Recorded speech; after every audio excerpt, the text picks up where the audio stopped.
Okay, so when you take a water sample, you take it out of the water, you immediately take the dissolved oxygen. See how much oxygen is in that water. So the first thing we're going to do is put some water into our water sample bottle. And you're going to put it close to that line that's sort of this little indentation on the glass.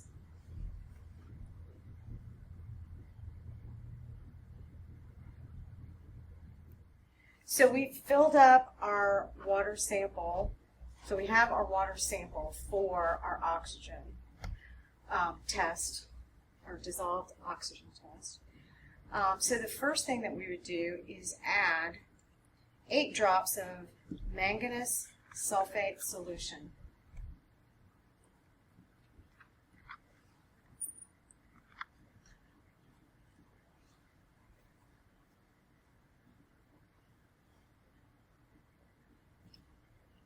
Then we'll add in 8 drops of alkaline potassium iodide azide.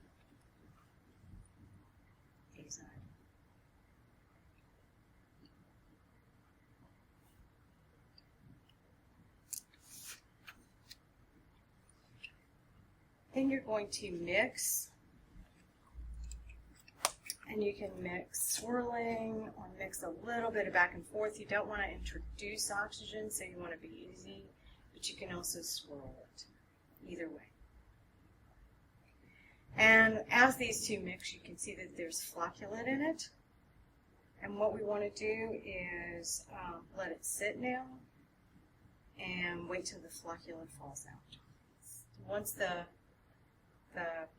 precipitate has moved below the neck of the bottle, then you start and add 8 drops of sulfuric acid.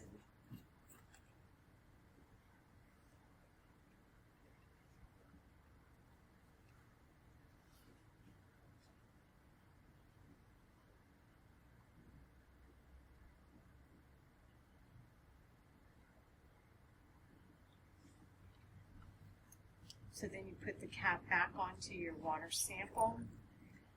Then you mix again. And the solution will be clear to yellow to orange if the sample contains dissolved oxygen.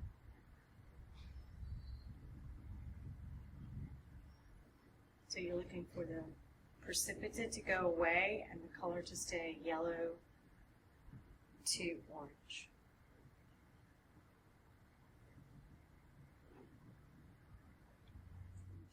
Okay, so anyway, you're going to put a 20 milliliter sample in your test tube. 20 milliliters.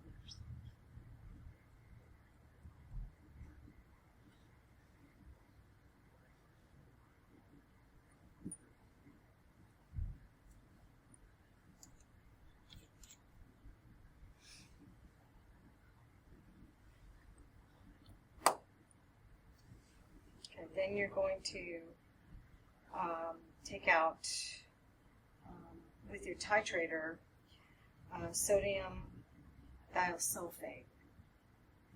So you take the cap off, put your plunger in the top, invert your bottle, and then to make it easier, a third person can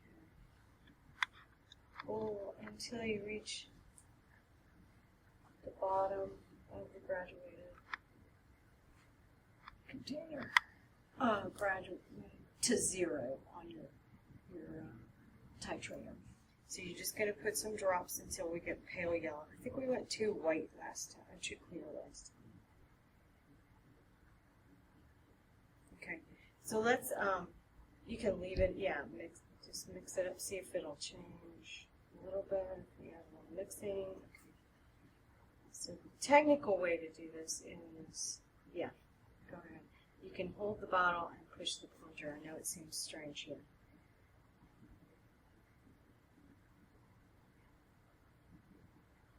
Okay, so let's mix.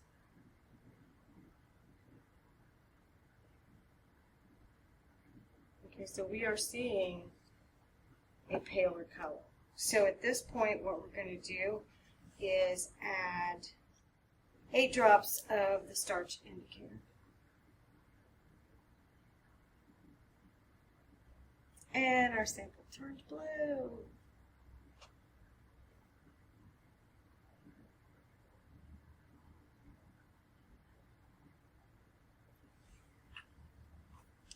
You're going to put the cap back on and gently shake just a little bit to get uniformity, and then you'll titrate again until the blue color just disappears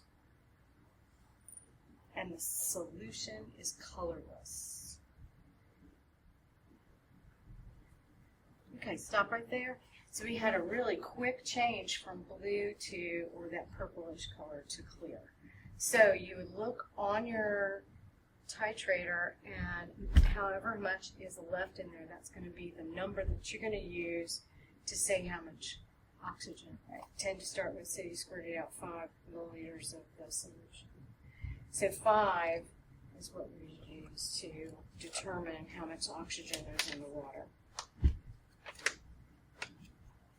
5 milliliters of oxygen is a pretty good amount of oxygen. In a list, for most species, you need 5 to 6 parts per million of oxygen. When you go below that, you become stressed, and there is a